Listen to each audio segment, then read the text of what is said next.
ஒரு நியூஸ் பார்த்தீங்களா மக்களே? 4ஆம் கிளாஸ் படிச்ச சின்ன குழந்தை ஒருத்தை பாலியல் பலாத்காரம் செய்திருக்கேன்.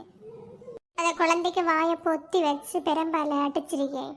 1 2 தடையில 3 தடவை கிட்டத்தட்ட பாலியல் வன்முறை பண்ணியிருக்கேன்.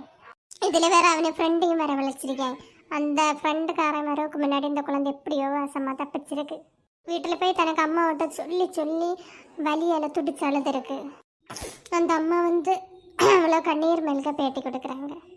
இனி எவ்வளோ தூரம் தான் இப்படி 4ஆம் கிளாஸ் படித்த குழந்தை மேலேயே இப்படி ஒரு தப்பான எண்ணம் வருதுன்னா இவன் உலகத்தில் வாழ தகுதியே இல்லை. இவனையெல்லாம் அரெஸ்ட் பண்ணக்கூடாது, என்கவுண்டரில் போட்டு தள்ளணும். அதெல்லாம் ஒரு செகண்ட் விட முடியும். கொஞ்சம் கொஞ்சமாக வலி வேதனை அனுபவிச்சு சாவிய மாதிரி இவனுக்கு தண்டனை வரணும். நமக்கு நாட்டில் திரும்ப திரும்ப இப்படி இதே தப்பு நடந்துட்டே இருக்கு மக்களே. நமக்கு சட்டத்திட்டம் வந்து ஒரு நல்ல தண்டனையை கொண்டு வந்தால் கண்டிப்பாக இந்த நிலை மாறும். வெளிநாட்டில் எல்லாம் தெரியல, சாதா சின்ன சின்ன இதுக்கு எவ்வளோ பெரிய தண்டனை. நம்ம நாட்டில் தான் சட்டத்திட்டம் சரியில்லைன்னு நினச்சி திரும்ப திரும்ப இதே தப்புகள் நடந்துகிட்டே இருக்கு. ஒருத்தனுக்கு குடிக்க தண்டனை அவ்வளோ கொடூரமான மரண தண்டனையாக இருக்கணும். இங்கே தான் இன்னொருத்தர் இந்த மாதிரி தப்பு பண்ணும்போது முன்னாடி யோசிப்பேன். இது மேலும் மேலும் தப்புகள் நடந்துட்டே தான் இருக்கு. சேமா என்னத்த சொல்லப்பா.